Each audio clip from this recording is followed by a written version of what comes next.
How a killer used dating apps to hunt his victims, caught by digital footprint. Before we dive in, kindly hit the subscribe button and let us know where you are watching from in the comment. The glow of a phone screen. A thumb moves quickly. Swipe left, swipe left, swipe left, then stop. A smile. Perfect profile picture. Charming eyes. Clever bio. Swipe right. A match. And with that, a killer enters someone's life. Dating apps promise connection. They promise love. They promise companionship in a lonely world. But behind some profiles, darkness waits. In 2018, police in a quiet American city received a missing person report. A young woman had vanished. Her family said she had gone to meet a man she met online. She never came home. At first, police treated it like a misunderstanding. Maybe she was with friends. Maybe she just needed space. But days passed. Her phone went silent. Her bank cards unused. Her family's panic grew. And then, another woman went missing. Same story. Same dating app. The city was no longer safe. He was careful. He made fake profiles. He stole photos from strangers. He used names that weren't his. Each profile seemed harmless. A man looking for love. Someone friendly. Someone normal. But his charm was a mask. Behind it was hunger. He looked for women who were vulnerable. Women who were lonely. Women who wanted to trust. His messages were sweet. He made them feel special. He moved quickly from chatting to meeting. And when they agreed, they sealed their fate. Her name was Melissa. She was 25. She loved animals. She worked long hours but still dreamed of marriage. On a Friday night, she told her roommate she was going out. She smiled as she got ready. She said she was meeting someone she had been talking to for weeks. He seems amazing, she said. Her roommate teased her but wished her luck. Melissa never came home. Her phone stopped ringing at 10:43 p.m. Her car was found abandoned 2 days later. Her friends posted her picture online. Her family begged for help. But Melissa was gone. The community barely had time to process her disappearance before another woman vanished. This time it was Jennifer. She was 29. She worked as a nurse. She had just come off a long night shift. She matched with a man on an app. He made her laugh. He said he wanted to meet. Jennifer agreed. She texted her friend the address he gave her. She said she felt safe. She was never seen again. When her family called police, they mentioned the dating app. It was the same one Melissa had used. Detectives finally started to connect the dots. News spread fast. 2 women, 2 vanishings, 1 city. Dating apps became terrifying overnight. Parents warned daughters. Friends checked on each other constantly. Was there a serial predator hiding in plain sight? Was he still swiping right? The press called him the dating app killer. And the name stuck. Detectives dove into the missing women's phones. They traced messages. They pulled records. They compared patterns. What they found made their blood run cold. Both women had been talking to a man with different names, different photos, but the writing style was the same. The jokes were the same. The charm was the same. It wasn't 2 men. It was 1. And he was using the apps as a hunting ground. Police worked with the dating app company. They pulled IP addresses. They tracked logins. They compared accounts. The man had been careful. He used burner phones. He used Wi-Fi at coffee shops. He deleted chats after every conversation. But in the digital world, no one is invisible forever. Detectives found something. One night he slipped. He logged into an account from his home Wi-Fi. It wasn't enough to arrest him, but it was enough to give him a name. By now, whispers turned into panic. Women deleted dating apps from their phones. Bars and clubs were empty. Every news station repeated the same warning. Don't meet strangers from dating apps alone. The killer was still out there, still swiping, still hunting.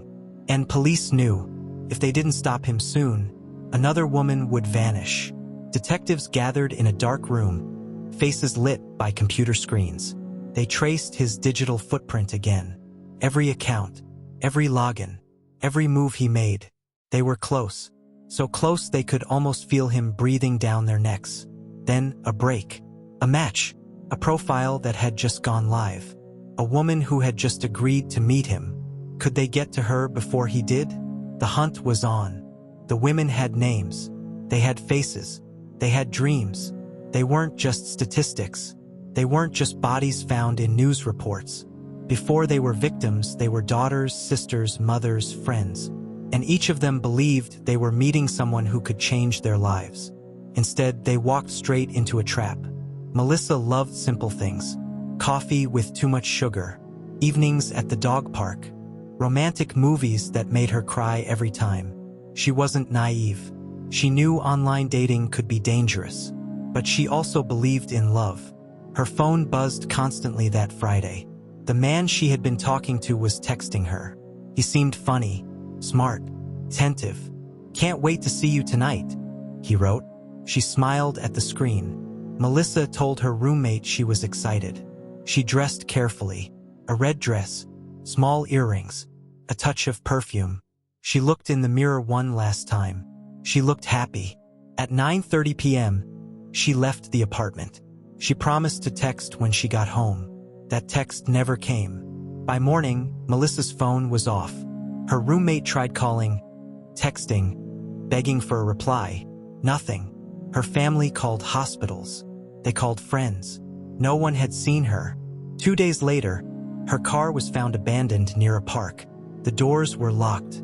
Her purse was inside. Her phone was gone. Police dusted the car for prints.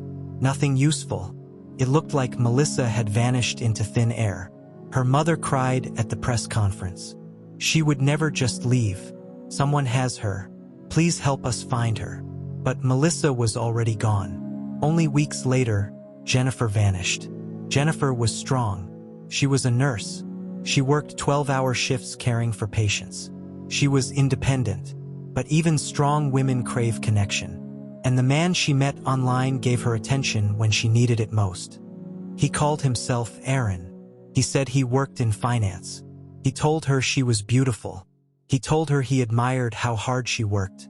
Jennifer's friends said she seemed lighter in those weeks. She smiled more. She talked about her new match constantly. On the night she disappeared, Jennifer told her best friend where she was going. She even sent a screenshot of the man's profile. "Wish me luck," she wrote. Her friend replied with a laughing emoji. That was the last message she ever sent. Jennifer's family went to the police immediately. They told them about the dating app. They showed them the messages. It was the same pattern as Melissa, the same app, the same quick move from messages to meeting. Police couldn't ignore it anymore. This was no coincidence. Someone was using the app to hunt. As detectives dug deeper, they found other cases.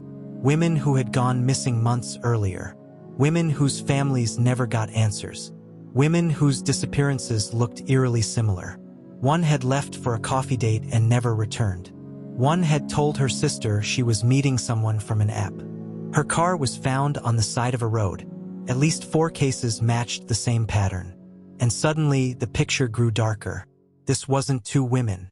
This was a serial predator. The families gathered together. They met at vigils. They shared their stories with reporters. They cried side by side. They realized their daughters, sisters, and friends had one thing in common. They trusted someone they met online. One mother said through tears, "She was just looking for love. She didn't deserve this." Another whispered, "I told her to be careful. I didn't know she was walking into danger." Their grief turned into anger. They wanted answers. They wanted the man caught. Detectives pulled every detail from the dating app. They subpoenaed records. They combed through chat logs. They checked deleted profiles. And slowly a pattern formed.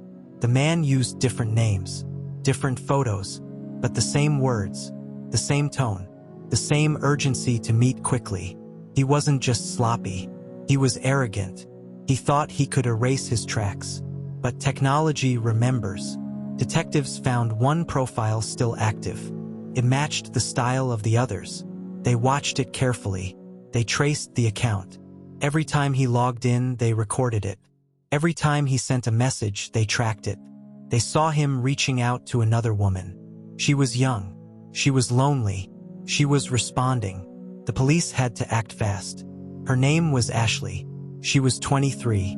She had just moved to the city. She didn't know many people. She thought she had found a friend online. He seemed kind. He asked her questions. He made her laugh. He wanted to meet. He suggested a quiet spot. Ashley agreed. But this time someone else was watching. The police. They couldn't let Ashley disappear like the others. The night of the meeting arrived. Ashley walked nervously toward the spot. She checked her phone. Her heart raced. Somewhere nearby, detectives watched in silence. They had one chance to catch him. One chance to stop him before another woman vanished. And then, a figure stepped out of the shadows. Tall, confident, charming smile. The man Ashley thought she could trust. The man police called the dating app killer. Would they catch him tonight? Or would he slip away once again? For more chilling true crime stories, don't forget to like, comment, and subscribe to the channel. The night was quiet. Ashley stood under a streetlight, waiting. She thought she was meeting someone who cared. But the police were watching. Hidden cars, unmarked vans, eyes fixed on the scene. Then he appeared. The man from the dating app. The man with the charming smile. The man they believed was a killer. Detectives held their breath. Would he make a move? Would he try to lure her away? They had to be careful. One wrong step and he'd vanish into the night. Ashley smiled nervously. She introduced herself. He was polite, confident, too confident. They talked for a few minutes. He suggested a drive. "Let's go somewhere quieter," he said. Ashley hesitated. Her phone buzzed. It was a detective, disguised as a friend, sending her a signal. She made an excuse. She stepped away. Police closed in. But the man sensed something. His eyes darted around. He muttered something under his breath. And then he slipped back into the dark. The sting had failed. The killer was still free. Detectives regrouped. They were furious. They were shaken. They had almost caught him. But almost wasn't enough. The chief demanded answers. The families demanded justice. The public demanded safety.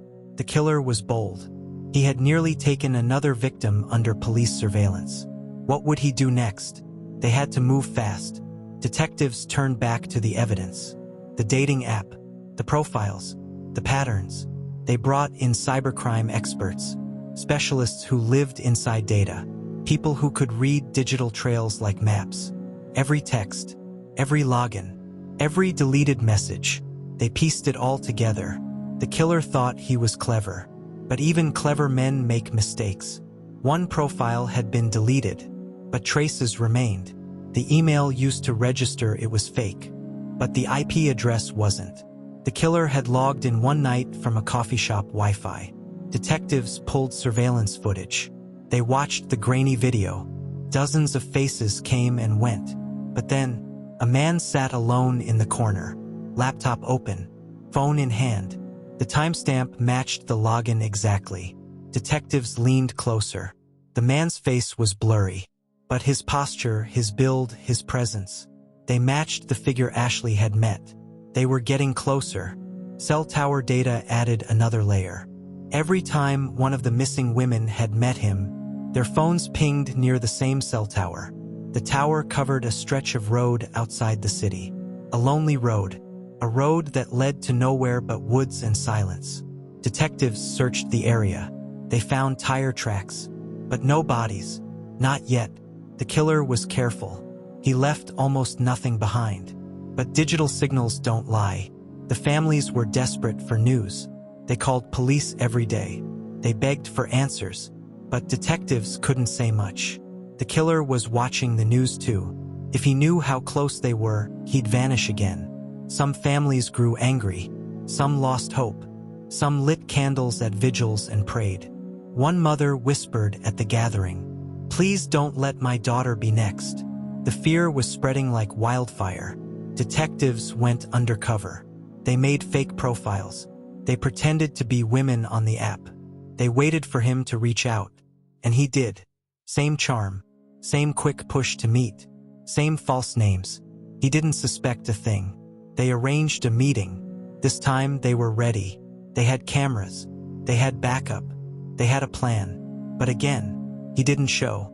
It was as if he knew, as if he could sense the trap. The frustration grew unbearable. Then came the mistake, the one that changed everything. He logged in from a new phone, a burner, but he forgot one thing. The phone had connected to his real email. Just once, just long enough. Detectives traced it. They followed the lead. They pulled records. And suddenly they had a name, a real name. He wasn't who anyone expected. He was clean-cut, educated, held a steady job. Neighbors said he was polite, friendly, the perfect disguise. But his digital footprint told a darker story. The apps, the messages, the late-night movements tracked by cell towers. It all pointed to him. Police put him under surveillance. They watched his house. They followed his car.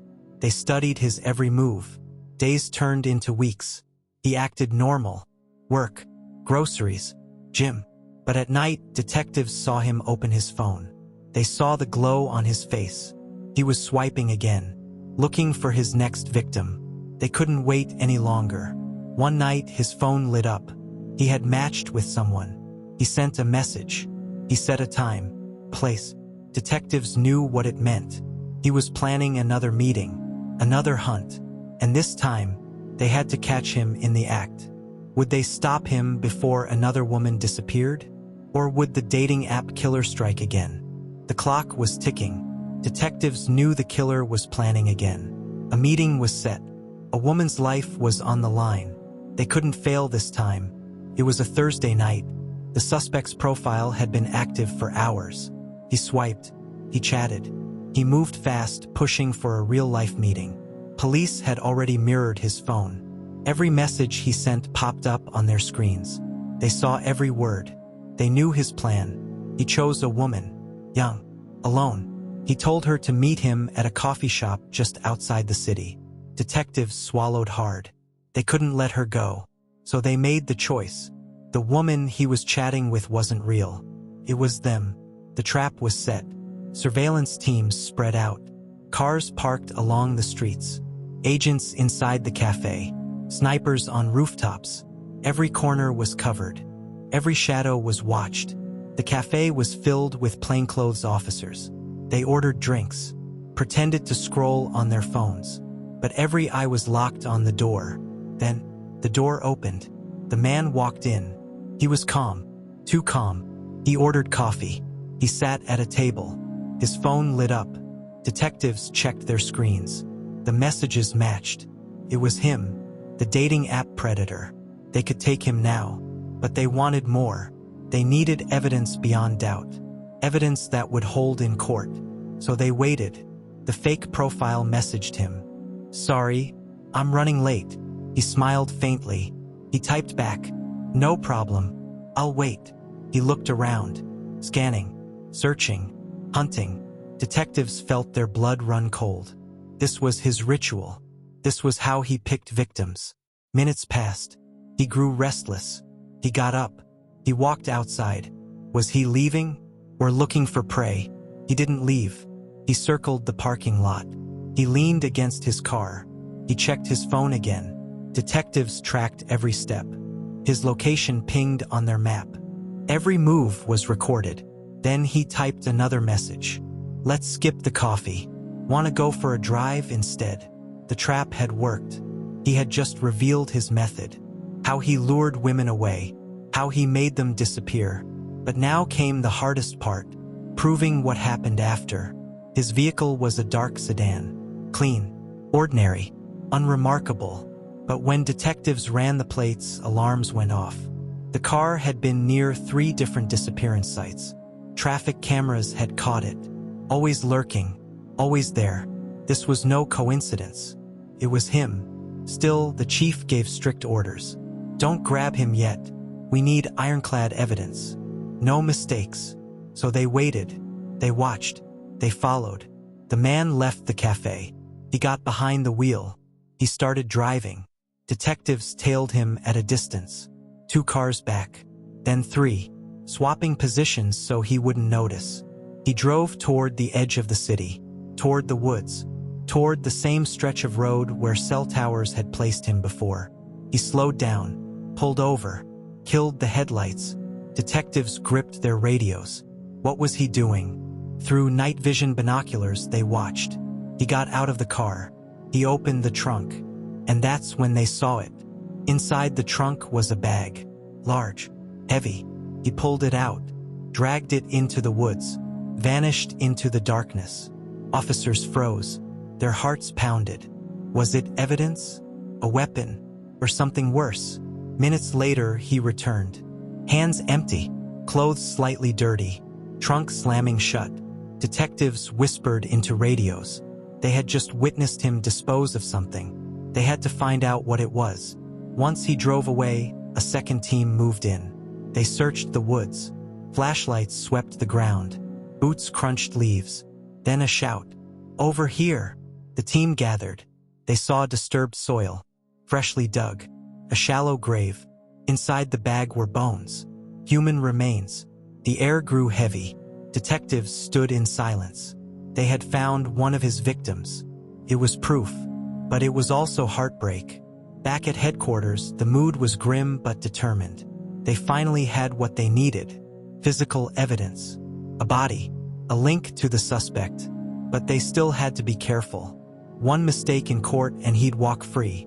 They built their case brick by brick. Digital logs, cell tower pings, surveillance footage, and now human remains. The noose was tightening. The killer just didn't know it yet. Detectives planned the arrest. It had to be clean, swift, undeniable. They tracked him to work. He was at his desk, sipping coffee, typing emails. Just another day, just another face in the crowd. But outside, the building was surrounded. SWAT moved into position. Officers filled the hallways. Then came the moment. They stormed in, guns drawn, voices booming. Police! Hands where we can see them. The man froze, his eyes wide, but his face still calm, almost smug. He didn't fight. He didn't run. He simply raised his hands and whispered one chilling line. You have no idea what you've started. Detectives had him in custody. But was it really over? How many victims were out there? How many graves left undiscovered? And what did he mean by those final words? The answers would come next, but they would shake the entire investigation to its core. The arrest was national news. Cameras swarmed the courthouse. Headlines screamed, "Dating app killer captured." Digital footprint leads police to predator. But behind the flash of cameras, detectives knew one thing. Their job was far from over. He sat in the small gray room, hands cuffed, eyes calm, almost amused. Detectives fired question after question. Where were the missing women? How many victims were there? Why did he do it? He smirked. He leaned back in the chair. He gave vague answers. Sometimes he stayed silent. Sometimes he chuckled to himself. Hours passed. Detectives grew restless. One slammed a fist on the table. The man looked him straight in the eye and whispered, "You're not even close." Chills ran down spines. Forensic teams tore apart his life. His car, his house, his phone, his computer. Every device was a gold mine. Deleted messages, dozens of fake profiles, search histories filled with sinister queries. How long before a body decomposes? How to track someone without them knowing? Best way to disappear a person. But the darkest discovery came from his basement. A hidden hard drive. On it were photos.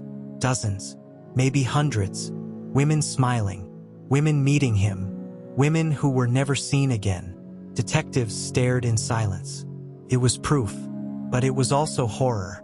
Courtrooms filled with tears. Mothers clutching photos of daughters. Fathers staring coldly at the man who stole their children. Every hearing was agony. Every update reopened wounds. One mother spoke to the press. "My daughter just wanted love.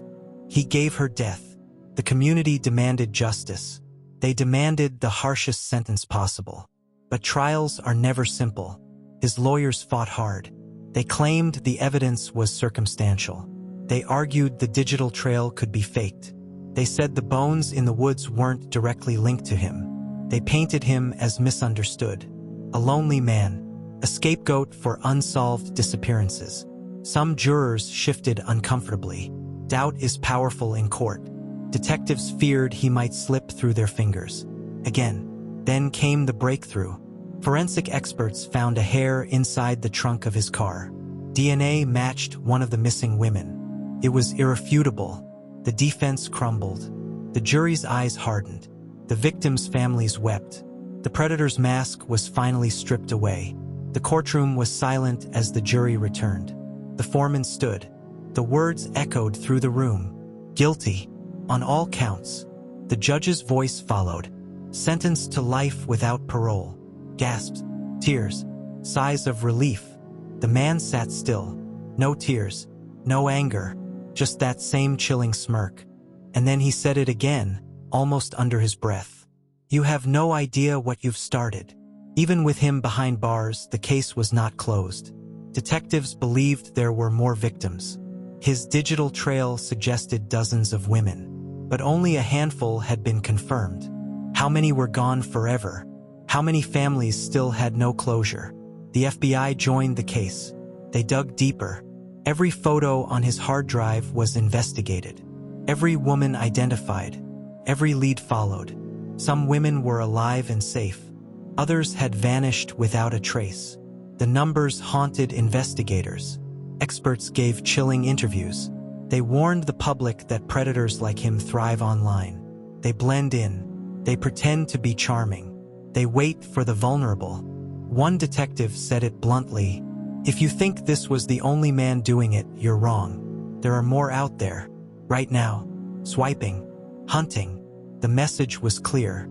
Technology that connects us also exposes us. The dating app industry faced heavy backlash. How could they allow this to happen? Why wasn't he caught sooner? What safeguards existed?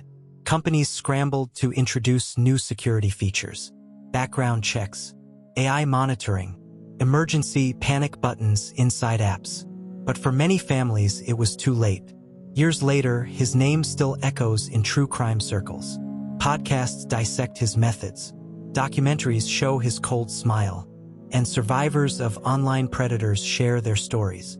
The case became a warning, a reminder of how quickly trust can turn deadly. Every time someone swipes right, his shadow lingers. One detail never left detectives. During interrogation, he hinted at something bigger. He claimed he wasn't alone, that there were others like him, working together. Was it true? Or just a mind game? No one knows. But somewhere, another phone screen glows. Another profile waits. Another predator is one swipe away. For more chilling true crime stories, don't forget to like, comment, and subscribe to the channel.